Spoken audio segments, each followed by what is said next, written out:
La fondation de la famille Nixon est la femme qui l'a maintenue unie.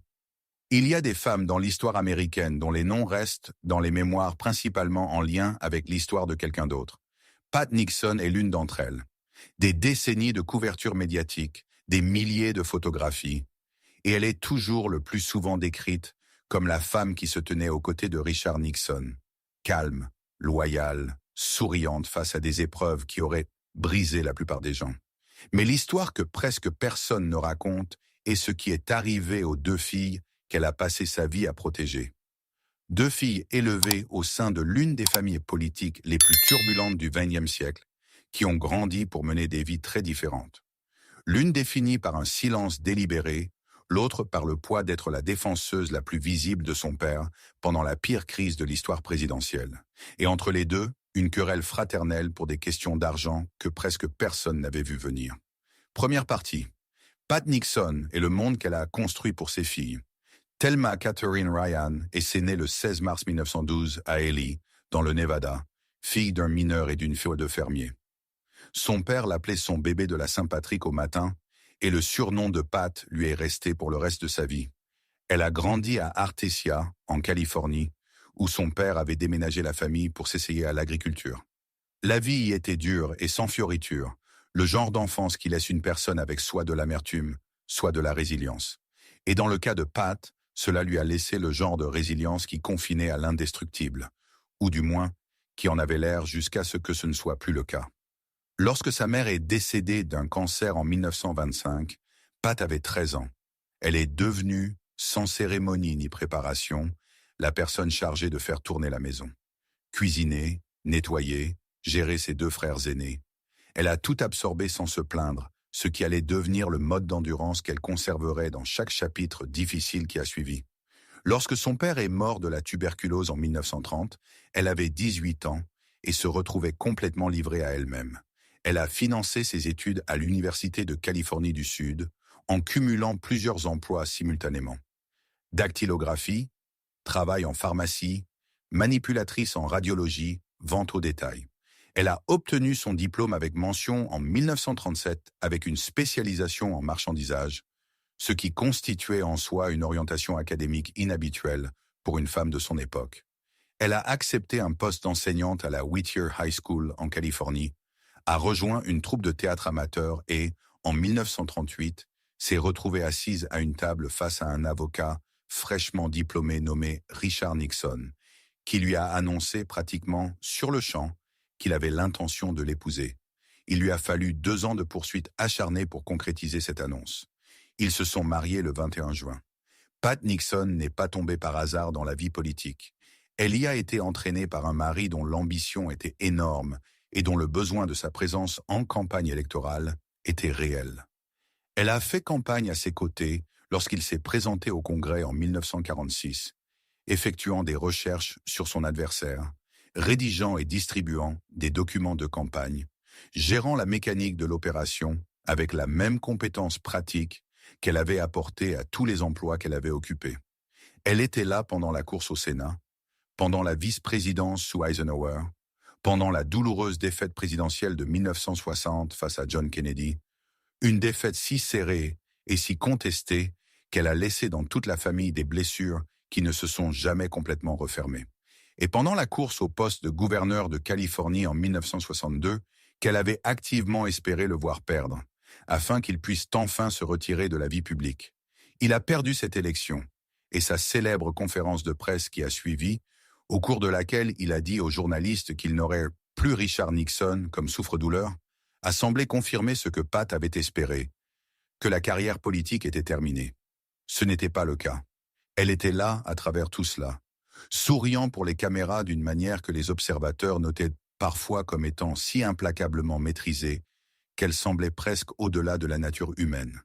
La presse a fini par lui donner le surnom de Plastic Pat, une étiquette cruelle qui reflétait leur incapacité à reconnaître que le sang-froid dont ils se moquaient était le produit d'une véritable discipline plutôt que d'un vide. À travers chaque campagne et chaque crise, la chose qu'elle a essayé de protéger avec le plus d'acharnement, ce sont ses filles. Tricia, née le 21 février 1946 à Whittier, en Californie, pendant la première campagne de son père pour le Congrès, La belle-mère de Pat, Anna Nixon, s'est occupée du nouveau-né pendant que Pat retournait sur le terrain. Julie, née le 5 juillet 1948 à Washington, D.C., alors que son père était déjà membre du Congrès. 2 filles nées dans une famille qui a toujours été, dès le tout début, au centre de quelque chose de plus grand qu'elle-même. L'instinct de Pat, depuis que les filles étaient petites, a été de créer autour d'elles toute la normalité qu'elle pouvait fabriquer au sein d'une vie qui était fondamentalement anormale. Lorsque la famille était à Washington et que Richard était en déplacement, Pat restait avec les filles. Elle fabriquait leurs costumes d'Halloween à la main. Elle organisait la logistique de la chasse aux bonbons sous la supervision des services secrets avec la même énergie pratique qu'elle apportait à tout. Elle choisissait les écoles avec soin. Elle essayait, avec un effort sincère, de s'assurer que la machine politique qui dirigeait la vie de son mari n'écrase pas simplement l'enfance de ses filles sous ses roues. Elle y est largement parvenue dans les années précédant la Maison-Blanche. Les filles étaient proches l'une de l'autre et proches de leur mère. Elles ont beaucoup voyagé avec leurs parents. Pat les a emmenées lors de voyages internationaux pendant les années de la vice-présidence d'Eisenhower, les exposant au monde d'une manière qui a laissé des marques permanentes sur leurs 2 personnalités. Au moment où Richard Nixon a été élu président en 1968, Tricia avait 22 ans et Julie en avait 20. C'étaient des adultes, façonnés par une enfance qui leur avait donné un accès extraordinaire au centre du pouvoir américain, et aussi, d'une manière qui ne deviendrait visible que plus tard, une quantité extraordinaire de pression. Les 2 filles qui sont entrées à la Maison-Blanche en janvier 1969 étaient des personnes très différentes par leur tempérament, différentes dans leur façon de gérer le rôle public que la présidence leur imposait, et différentes dans ce qu'elles étaient prêtes à dire à voix haute. Ces différences allaient avoir une importance énorme dans les années qui ont suivi. La fille aînée et sa vie de réserve intellectuelle. Deuxième partie. Tricia, la penseuse de la Maison-Blanche. Des 2 filles, Nixon, Tricia a toujours été celle décrite comme la plus réservée. Pat elle-même utilisait le mot « introvertie ». La presse, cherchant des moyens de distinguer les sœurs, s'est arrêtée sur une division un peu simpliste. Tricia était la penseuse et Julie était la bavarde. Comme la plupart de ces réductions, c'était imprécis. Mais cela capturait quelque chose de réel sur la différence dans la façon dont les 2 sœurs naviguaient dans la vie publique. Tricia avait grandi en déménageant fréquemment, alors que la famille suivait la carrière de Richard Nixon à travers Washington, la Californie et New York. Elle avait fréquenté plusieurs écoles, ce qui nécessitait une réadaptation sociale régulière, et avait développé à travers ce processus une préférence pour sa propre compagnie et une méfiance à l'égard de la presse qui ne l'a jamais vraiment quittée. Elle n'était pas froide. Les personnes qui la connaissaient en privé décrivaient une véritable chaleur. Mais elle était prudente d'une manière que sa jeune sœur n'était tout simplement pas. Elle avait fréquenté le Finch College à Manhattan, faisant la navette depuis la maison familiale plutôt que de vivre sur le campus, et avait obtenu son diplôme en 1968. Elle s'était spécialisée en histoire européenne moderne, avait été élue présidente de classe lors de sa 3e année et était membre de la Société d'honneur académique. Au moment où son père a été investi président, en janvier 1969, Tricia avait 22 ans, vivait chez ses parents, n'était pas mariée et faisait déjà l'objet de l'attention particulière qui s'attache à une fille séduisante et célibataire d'un président en exercice. La presse suivait ses moindres faits et gestes, spéculait sur ses perspectives romantiques et traitait son statut de célibataire comme une sorte de feuilleton d'intérêt national continu. Il y a eu de discrètes allusions dans les journaux britanniques au fait que le prince Charles, lors de sa première visite aux États-Unis en 1970, aurait été considéré comme un parti potentiel. Une spéculation que Charles lui-même a reconnue des années plus tard en faisant remarquer que Tricia était en fait légèrement plus âgée que lui. Elle avait en fait rencontré son futur mari des années plus tôt lors d'un bal d'école en 1963, alors qu'elle avait 17 ans et qu'Edward Finch Cox en avait 16. Il était issu d'une famille éminente de New York, avait poursuivi ses études à Princeton puis à la faculté de droit de Harvard et possédait le genre de pédigré qui faisait de cette union un choix que Richard Nixon a facilement approuvé. Les fiançailles ont été annoncées en 1970 et le mariage a été planifié à la Maison-Blanche. ce qui fut le premier mariage à la Maison-Blanche à avoir lieu dans la roseraie le 12 juin 1971. Le jour du mariage, le ciel était couvert et la pluie a menacé presque jusqu'au début de la cérémonie. La liste des invités comptait 400 personnes. Pat s'était impliquée dans la planification avec la minutie qu'elle apportait à toute chose. Chaque détail avait été pensé, rien n'avait été laissé au hasard. Tricia portait une robe qu'elle avait elle-même conçue avec l'aide d'une couturière, une organza blanche que la presse a passé de nombreuses colonnes à décrire. Richard Nixon a accompagné sa fille jusqu'à l'hôtel dans la roseraie alors que le soleil faisait enfin son apparition. Au dire de tous, il était visiblement ému. Le couple s'est installé à New York après le mariage, où Edward a commencé à exercer le droit des sociétés, et puis le Watergate a commencé. La réponse de Tricia à la crise du Watergate a été, comme à son habitude, privée. Elle n'était pas la fille qui passait à la télévision, donnait des interviews ou plaidait publiquement la cause de son père.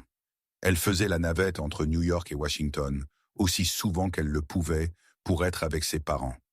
Mais elle restait discrète à ce sujet. Présente au sens physique, absente des archives publiques de la manière qu'elle préférait. Les personnes qui ont observé la famille pendant ces années ont noté que le soutien de Tricia était réel et constant, mais qu'il passait par des canaux officieux plutôt que par des déclarations à la presse. Lorsque Richard Nixon s'est tenu dans la East Room le matin du 9 août 1974 et a fait ses adieux au personnel de la Maison-Blanche, un discours d'une émotion brute et parfois incohérente que les caméras ont capturé dans son intégralité, Pat se tenait là, parvenant à peine à se contenir. Tricia était là, elle aussi. Elle a regardé son père dans ce qui fut, à tous égards, la matinée la plus humiliante de sa vie publique, et elle l'a absorbé de la manière calme et privée dont elle avait toujours absorbé les choses difficiles. Après la démission, Tricia s'est encore plus retirée de la vie publique. Elle a donné très peu d'interviews dans les années qui ont suivi, est apparue lors d'événements familiaux et d'activités de la Fondation, mais a gardé un profil bas qui correspondait à sa personnalité et à un choix conscient de vivre en dehors de l'attention continue qui s'attachait au nom de Nixon. Elle et Edward Cox ont eu un enfant, Christopher Nixon Cox, né le 14 mars 1979. Elle l'a élevé dans la banlieue de New York, avec le genre d'intimité délibérée dont seule une personne ayant grandi sans elle comprend vraiment la valeur. Christopher Cox a grandi pour devenir une figure politique républicaine à New York, actif au sein du Parti de l'État et impliqué dans la fondation Nixon. La presse a parfois noté la présence d'une autre génération de Nixon dans la politique américaine, mais pour Tricia elle-même, la proximité avec ce processus semblait suffire. Le silence de Tricia était un choix logique compte tenu de tout ce qu'elle avait traversé. Sa sœur Julie a fait le choix inverse, et ce que cette décision lui a coûté pendant les pires années du Watergate et après, a été un prix que la plupart des observateurs n'ont commencé à comprendre que bien plus tard. La fille cadette et sa défense acharnée de l'héritage familial. Troisième partie, Julie, la défenseuse. Julie Nixon était née dans une famille qui était déjà dans le milieu de la politique américaine, et elle a compris ce milieu dès son plus jeune âge, d'une manière qui la distinguait de presque toutes les autres personnes de sa génération ayant une proximité similaire avec le pouvoir. Elle n'était pas simplement présente dans la vie politique, elle s'y engageait, y réfléchissait attentivement, et au moment où elle est devenue une jeune femme, elle avait développé des opinions et la volonté de les exprimer qui la plaçaient dans une catégorie à part de sa sœur plus prudente. Elle a fréquenté le Smith College dans le Massachusetts, l'une des universités pour femmes les plus rigoureuses sur le plan académique du pays, où elle a poursuivi une éducation complète et développé la confiance intellectuelle qui lui servirait dans les années à venir. C'est à Smith qu'elle a rencontré David Eisenhower, le petit-fils du président Dwight D. Eisenhower, alors que tous deux étaient invités à s'adresser à une organisation de femmes républicaines. La symétrie de cette connexion a été immédiatement remarquée par tous les observateurs politiques du pays. Une Nixon épousant un Eisenhower était le genre de chose qui semblait presque trop bien arrangée par l'histoire. Les familles impliquées avaient un lien véritable. Richard Nixon avait servi sous Eisenhower en tant que vice-président pendant 8 ans, et la relation entre les deux familles était réelle et chaleureuse. Mais au dire de tous, la relation entre Julie et David était personnelle avant d'être symbolique. enracinés dans une véritable compatibilité de tempérament et d'intérêts intellectuels. Ils se sont mariés le 22 décembre 1968, quelques semaines seulement avant que Richard Nixon ne soit investi président. Le mariage a réuni deux des familles politiques les plus éminentes de l'histoire américaine au sein d'un même foyer. David Eisenhower était un jeune homme réfléchi et sérieux, qui a ensuite servi dans la marine et est devenu plus tard un auteur et un historien de grande réputation. Julie, pour sa part, est devenue quelque chose que personne dans l'administration n'avait tout à fait prévu. Une porte-parole publique efficace, éloquente et passionnée pour son père pendant les années où il en avait le plus besoin. Sous l'administration Nixon, Julie a occupé le poste de rédactrice en chef adjointe du Saturday Evening Post. Elle était active à la Maison-Blanche d'une manière qui allait bien au-delà du cérémonial. Elle remplaçait sa mère lors d'événements lorsque Pat était souffrante ou indisponible. Elle faisait visiter les lieux à des délégations, y compris à des enfants handicapés. Et elle a manifesté un intérêt visible pour les questions de politique étrangère qui auraient été inhabituelles pour une fille de président à une époque antérieure. Le magazine Good Housekeeping l'a nommée l'une des 10 femmes les plus admirées d'Amérique pendant 4 années consécutives au cours des années 1970. Et puis le Watergate est arrivé et Julie est devenue la personne qui s'est tenue en première ligne, à visage découvert. Le cambriolage du siège du Comité national démocrate dans le complexe du Watergate, le 17 juin 1972, a été quelque chose que Pat Nixon a décrit plus tard comme étant à peine remarqué au début. Le genre d'histoire qui semblait mineure et lointaine avant de devenir la chose qui a tout consumé. L'expérience de Julie face à son arrivée a été différente. Elle prêtait attention à l'administration de son père d'une manière qui la rendait alerte quant à ce que l'histoire pourrait devenir. Et au moment où il est devenu clair que c'était catastrophique, elle avait déjà pris une décision, un engagement, en réalité, d'être le membre le plus visible et le plus vocal de la famille pour la défense de son père. Elle a donné des interviews quand Tricia s'y refusait. Elle est apparue à la télévision. Elle a voyagé, a pris la parole et a repoussé le récit qui se formait autour de la présidence de son père avec une franchise et une force qui ont surpris les observateurs politiques qui ne s'attendaient pas à ce qu'une femme de 25 ans soit aussi efficace ou aussi implacable. Elle a dit aux journalistes que le Watergate était une attaque politique contre son père. Elle leur a dit qu'elle était fière de lui.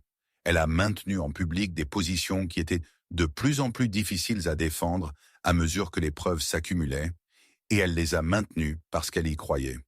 Ou du moins, c'est ainsi que cela apparaissait à tous ceux qui regardaient. Le prix à payer a été important.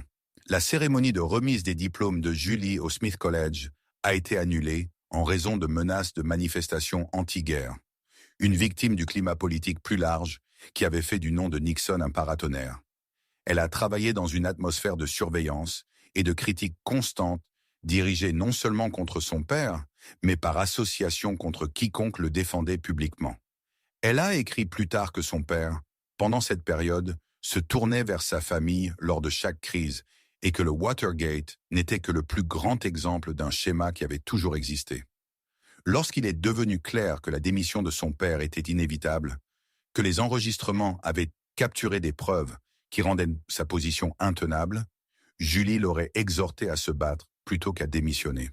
Elle voulait qu'il affronte la procédure de destitution plutôt que de renoncer à ses fonctions.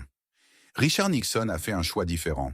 Le 9 août 1974, il a démissionné. Julie était avec sa mère lorsqu'elles l'ont regardé partir.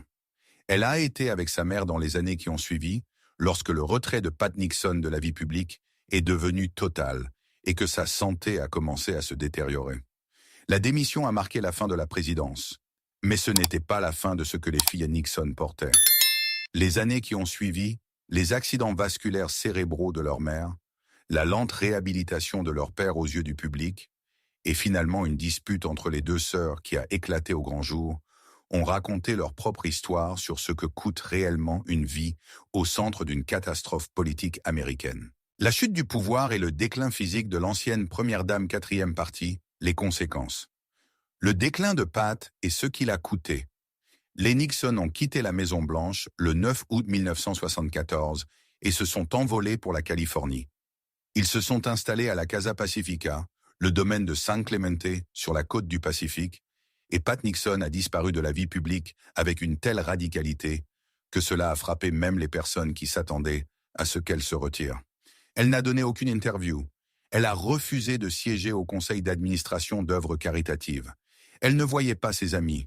Elle a cessé presque entièrement d'apparaître en public. Elle s'est retirée à un degré qui allait bien au-delà de la vie privée ordinaire d'une ancienne première dame. Et c'était un retrait que les personnes de son entourage ont reconnu comme étant plus qu'une simple préférence. C'était le retrait de quelqu'un qui avait été véritablement brisé par quelque chose et qui n'allait pas prétendre le contraire, même si faire semblant avait toujours été sa plus grande compétence.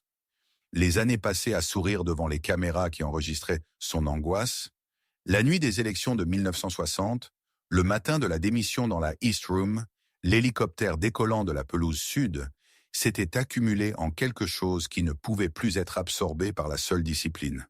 La femme qui avait dit qu'elle n'annulait jamais, qui réussissait ou mourait en essayant, mais qui continuait malgré tout, avait finalement atteint la limite de ce que continuer exigeait d'elle. À San Clemente, elle n'avait plus à continuer pour personne.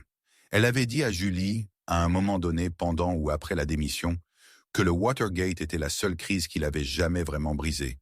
Pas le voyage au Venezuela en 1958, lorsque le cortège avait été attaqué par des manifestants, jetant des pierres et crachant sur leur voiture, pendant que Pat était assise à l'intérieur en essayant de rester calme. Pas la défaite écrasante de 1960 face à Kennedy, qu'elle avait absorbée avec une difficulté visiblement grande.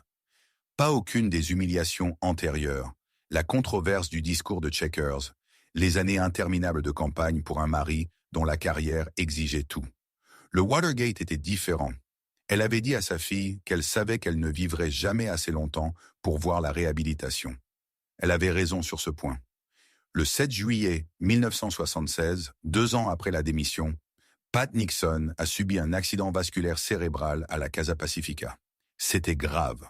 Cela a entraîné une paralysie de tout son côté gauche et une perte temporaire de la parole.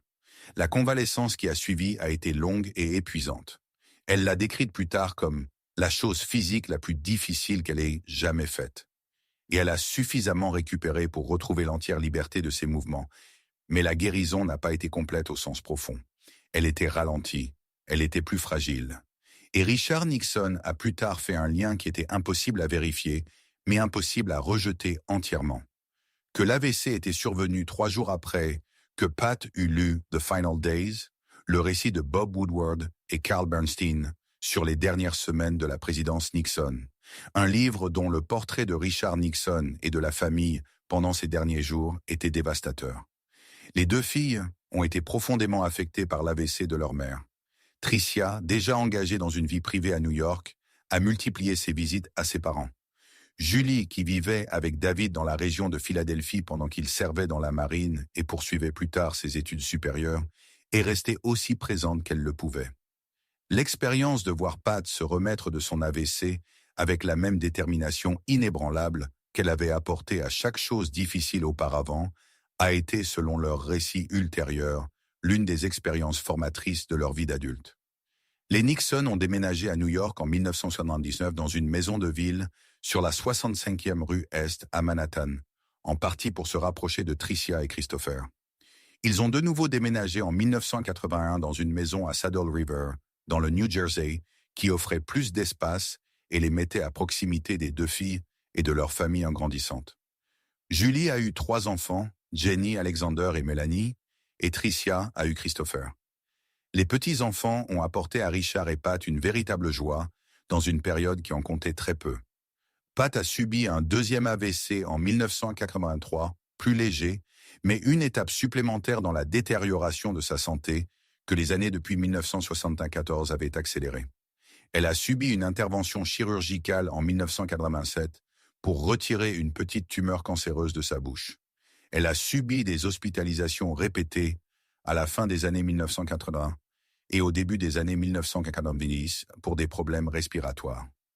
En décembre 1992, alors qu'elle était à l'hôpital pour un emphysème, les médecins ont découvert qu'elle souffrait également d'un cancer du poumon.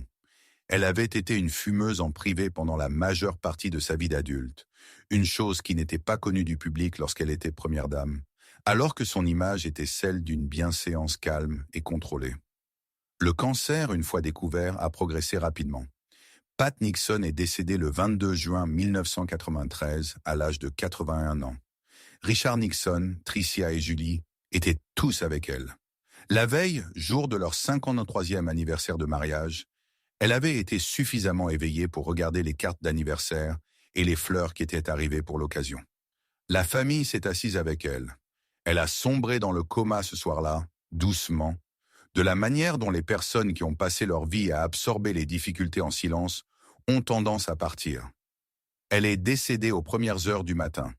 Son épitaphe se lit ainsi: « Même quand les gens ne parlent pas votre langue, ils peuvent dire si vous avez de l'amour dans votre cœur. » Richard Nixon est décédé 10 mois plus tard, le 22 avril 1994, d'un accident vasculaire cérébral. Il n'a jamais été témoin de la réhabilitation de sa réputation historique qu'il avait passé ces 2 dernières décennies à poursuivre. Mais elle est venue dans les années qui ont suivi sa mort, le genre de réévaluation mesurée et graduelle que sa famille avait toujours cru lui être due. Les 2 femmes qui avaient été au centre d'une si grande partie de l'histoire politique américaine pendant tant d'années naviguaient maintenant, pour la première fois de leur vie, sans aucun de leurs parents. Ce qui s'est passé ensuite entre les sœurs était quelque chose que presque personne n'avait anticipé, et cela en disait long sur les pressions qui s'étaient accumulées entre elles pendant des années. Un héritage compliqué et la mise à l'épreuve publique des liens fraternels. 5e partie. Les sœurs, l'argent et ce qu'il en a coûté. Dans les années qui ont suivi la mort de leurs parents, Tricia Nixon Cox et Julie Nixon Eisenhower sont restées actives dans la préservation et la promotion de l'héritage Nixon par le biais de la fondation Richard Nixon. Toutes 2 ont siégé au conseil d'administration de la fondation. Toutes 2 ont travaillé à l'entretien de la bibliothèque présidentielle à Yorba Linda, en Californie. Une bibliothèque qui, pendant des années, a fonctionné en dehors du système officiel des bibliothèques présidentielles des archives nationales, d'une manière qui a eu de réelles conséquences sur l'accès à la recherche et sur la façon dont les historiens ont abordé les archives de Nixon. Julie était fermement convaincue que la bibliothèque Nixon devait être intégrée au système des archives nationales, ce qui lui donnerait le même statut que n'importe quelle autre bibliothèque présidentielle, et, croyait-elle, amènerait les chercheurs à traiter le dossier de son père plus équitablement. Tricia avait des opinions différentes sur la façon dont la bibliothèque et ses ressources devaient être gérées. Le différend qui les opposait, quant à la gouvernance et à la direction, n'est pas devenu public immédiatement, mais il était réel et persistant. Il a éclaté au grand jour lors d'un litige juridique concernant la succession de Charles Bébé Rebozo, le meilleur ami personnel de Richard Nixon et l'une des figures les plus importantes du cercle intime de Nixon. Rebozo était un banquier de Floride qui avait été le compagnon et le confident de Nixon pendant des décennies. L'homme avec qui Nixon allait pêcher. L'homme qu'il appelait quand il voulait quelqu'un qui serait simplement présent sans rien exiger. Rebozo est décédé en 1998 et a laissé des fonds estimés à près de 19 millions de dollars à la Richard Nixon Library and Birthplace Foundation. La question de savoir qui devait contrôler ces fonds et par extension comment la fondation elle-même devait être gouvernée est devenue la ligne de faille le long de laquelle le désaccord des sœurs a éclaté au grand jour. Tricia voulait que les fonds soient supervisés par un groupe affilié à la famille Nixon. Julie voulait que le conseil d'administration indépendant de la bibliothèque les contrôle. Le différend est devenu une affaire judiciaire. C'était une bataille pour l'argent dans l'immédiat, mais c'était aussi une bataille pour quelque chose de plus profond. Sur la version de l'héritage Nixon qui serait préservée et sur qui aurait l'autorité de la façonner. Pour 2 femmes qui avaient passé leur vie d'adulte en tant que principales gardiennes de la mémoire de leurs parents, la question de savoir qui détenait cette autorité n'était pas abstraite. C'était la chose à laquelle elles avaient, chacune, à leur manière, consacré les années les plus importantes de leur vie. Julie en a parlé publiquement en des termes qui traduisaient une véritable douleur. Elle a décrit cela comme un déchirement et a déclaré qu'elle aimait beaucoup sa sœur. La reconnaissance que ce différend causait de réelles tensions entre elles, formulée dans ces termes prudents et mesurés que les 2 filles Nixon avaient hérité de leur mère, a clairement montré qu'il ne s'agissait pas d'un désaccord juridique de routine, mais de quelque chose qui entaillait leurs relations personnelles. Le procès a finalement été réglé à la satisfaction des 2 parties. Les termes précis n'ont pas été entièrement rendus publics, ce qui correspondait à la discrétion que les deux femmes avaient toujours préférée. Mais l'épisode a laissé une marque que l'image publique prudente et posée de la famille Nixon n'avait pas montrée auparavant. Un rappel que les pressions d'un héritage politique partagé, accumulé sur des décennies, ne se dissipent pas simplement lorsque les parents ne sont plus là. La campagne de Julie pour intégrer la bibliothèque Nixon au système des archives nationales a finalement abouti. En 2007, la bibliothèque Nixon a officiellement rejoint le système administré par les archives nationales, devenant ainsi la dernière des bibliothèques présidentielles de l'ère moderne à le faire. Ce fut une réalisation institutionnelle importante qui reflétait le plaidoyer soutenu de Julie pendant de nombreuses années. Cette décision signifiait que les historiens auraient accès aux archives de Nixon dans le même cadre que pour n'importe quelle autre présidence, ce que Julie avait toujours considéré comme le résultat juste pour la réputation historique de son père. L'impact durable de deux femmes sur l'histoire américaine. 6e partie, les femmes qu'elles sont devenues. Au cours des décennies qui ont suivi son départ de la Maison-Blanche, Tricia Nixon Cox a vécu exactement la vie qu'elle a toujours semblé vouloir. Privée, déterminée et largement éloignée du monde politique qui a défini son enfance. Elle vit dans la banlieue de New York, est restée mariée à Edward Cox pendant plus de 50 ans et a élevé Christopher pour qu'il soit lui-même plutôt qu'avant tout un Nixon. Edward Cox est devenu avocat d'affaires, puis président du comité d'État républicain de New York, un rôle politique important, mais qui a permis de centrer les activités politiques de la famille Cox sur Edward plutôt que sur Tricia. Christopher Nixon Cox a été actif dans la politique républicaine de New York et s'est impliqué dans la Fondation Nixon, prolongeant l'engagement de la famille dans les affaires publiques sur une 3e génération, d'une manière qui semble apporter à Tricia une satisfaction discrète, sans exiger d'elle qu'elle soit visible. Il est marié et a lui-même des enfants, donnant à Tricia des petits-enfants qui représentent un éloignement supplémentaire du creuset politique dans lequel elle a grandi. Elle donne très peu d'interviews. Elle est apparue en public pour l'ouverture de la bibliothèque Richard Nixon à Yorba Linda en juillet 1990, alors que Pat était encore en vie et présente, paraissant frêle mais déterminée à être là. Elle apparaît aux événements de la Fondation lorsque l'occasion le justifie. Elle est, au sens le plus littéral du terme, une simple citoyenne qui se trouve être la fille du 37e président des États-Unis, l'épouse d'un éminent avocat new-yorkais et figure du Parti républicain, et la mère d'une figure politique montante, mais qui a réussi à faire en sorte que tout cela ressemble, de l'extérieur, à la toile de fond d'une vie plutôt qu'à son contenu principal. Ce n'est pas un accident. C'est un choix qu'elle a fait délibérément et qu'elle a maintenu avec constance pendant un demi-siècle. Julie Nixon Eisenhower a construit quelque chose de considérablement plus public. Elle a écrit Pat Nixon, The Untold Story, publié en 1986, qui est devenu un best-seller du New York Times et reste le récit le plus complet et le plus intime de la vie de sa mère, à la disposition des lecteurs. C'est un livre écrit avec un amour évident et avec l'accès particulier d'une fille à son sujet. Il s'appuie sur des conversations privées, des documents familiaux et des souvenirs de première main qu'aucun biographe extérieur n'aurait pu obtenir. Et il présente Pat Nixon comme la personne entière, complexe et véritablement remarquable qu'elle était, plutôt que comme l'appendice politique au sourire figé que la presse avait si souvent décrit. Le livre était un acte de réhabilitation et il a parfaitement réussi en ce sens. Il a changé la façon dont on se souvient de Pat Nixon. Julie a écrit « Going Home to Glory » avec son mari David, des mémoires sur la vie de ce dernier, avec son grand-père Dwight Eisenhower, s'appuyant sur un lien familial qui donne aux Eisenhower une vision unique de l'une des présidences les plus importantes du XXe siècle. Elle est active depuis plus de 20 ans au sein du conseil d'administration de Jobs for America's Graduates, une organisation nationale dont l'objectif est d'aider les jeunes à terminer leurs études secondaires et à trouver un emploi. Un travail qui reflète le même engagement envers le service concret que sa mère a incarné tout au long de sa vie publique. Elle a été nommée fille distinguée de Pennsylvanie pour ses contributions civiques. Elle a présidé la commission présidentielle sur les bourses de la Maison-Blanche de 2002 à 2006, un rôle qui l'a placée au centre d'un important programme de développement du leadership et qu'elle a assumé avec tout le sérieux requis. Elle est restée plus visible, plus engagée publiquement et, à certains égards, plus désireuse d'être connue que sa sœur, ce qui correspond à la différence qui existe entre elles depuis l'enfance.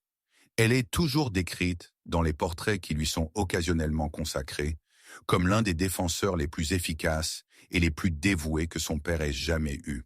Elle semble avoir fait la paix avec ce que cette défense lui a coûté pendant le Watergate et avec ce que l'héritage de son père signifie, aussi complexe qu'il reste pour de nombreux Américains, pour le pays et pour sa propre vie. Les deux sœurs sont, selon tous les témoignages disponibles, toujours proches. Le différend concernant Rebozo a été résolu. Elles ont siégé ensemble au conseil d'administration de la Fondation Nixon. Leurs enfants, Christopher, Jenny, Alexander et Melanie, font partie de cette même famille élargie que Pat Nixon a passé toute sa vie à essayer de maintenir unie et de protéger. Pat est décédée en 1993 sans savoir, comme elle l'avait dit à Julie, qu'elle ne le saurait jamais, si la réhabilitation de son mari viendrait un jour. Les femmes qu'elle a élevées sont toujours là, accomplissant le travail de porter ce qu'elle leur a laissé. La résilience sereine, l'endurance intime et ce type particulier de loyauté qui grandit dans les familles ayant traversé des épreuves auxquelles la plupart des familles ne sont jamais confrontées. Le mot tragique figure dans le titre de cette vidéo et il mérite d'être examiné. Les vies de Tricia Nixon Cox et de Julie Nixon Eisenhower ne semblent pas tragiques au sens conventionnel du terme. Aucune ne s'est terminée par un désastre. Aucune n'a été définie principalement par la souffrance, et les deux femmes ont construit des vies d'une réelle substance et pleines de sens. Mais il y a une tragédie d'un genre plus silencieux qui traverse les deux histoires, et elle est liée à ce qui leur a été enlevé avant qu'elles ne soient en âge d'y consentir. Elles sont nées dans un monde qui a immédiatement fait d'elles des propriétés publiques. Dès l'instant où leur père est entré en politique en 1946, alors que Tricia était un bébé, la vie privée de leur famille a été soumise à un examen minutieux qu'elles n'avaient ni la capacité d'évaluer ni celle d'y résister.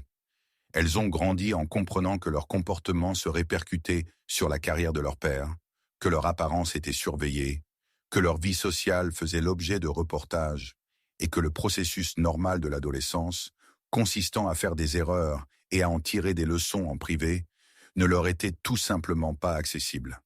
Pat a travaillé dur pour créer une barrière protectrice entre les filles et la machine politique, et elle a réussi au-delà de ce que quiconque était en droit d'attendre. Mais elle ne pouvait pas éliminer la réalité fondamentale de ce que signifiait être une Nixon. Les années du Watergate ont été le point culminant de ce que cette réalité impliquait. Julie, qui avait choisi la visibilité et l'avait payée par des critiques publiques et une pression sociale, a porté le poids d'être la porte-parole de son père pendant une période où le défendre l'obligeait à maintenir des positions que les preuves sapaient inexorablement. Quoiqu'elle ait compris en privé de la situation, elle a maintenu sa position publique avec une constance qui a impressionné même ceux qui pensaient qu'elle avait tort de le faire. Le coût de cette constance pour l'image qu'elle avait d'elle-même, pour ses relations, pour les années qu'elle a passées dans une relation conflictuelle avec une part importante du public américain, n'est pas une chose dont elle a un jour parlé en détail.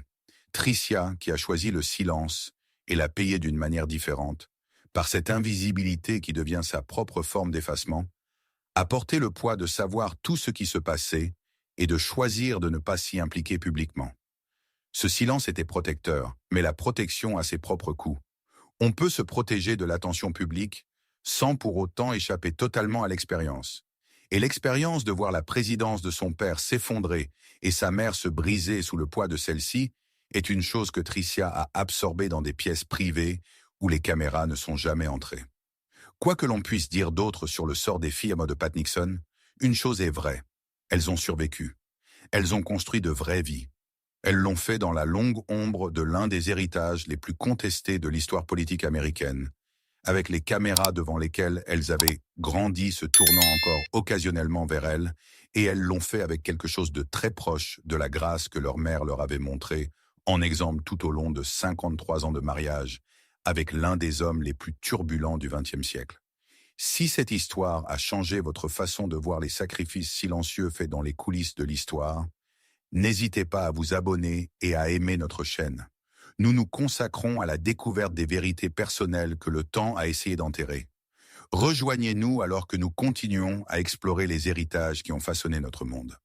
Le prochain chapitre de l'histoire sera bientôt révélé.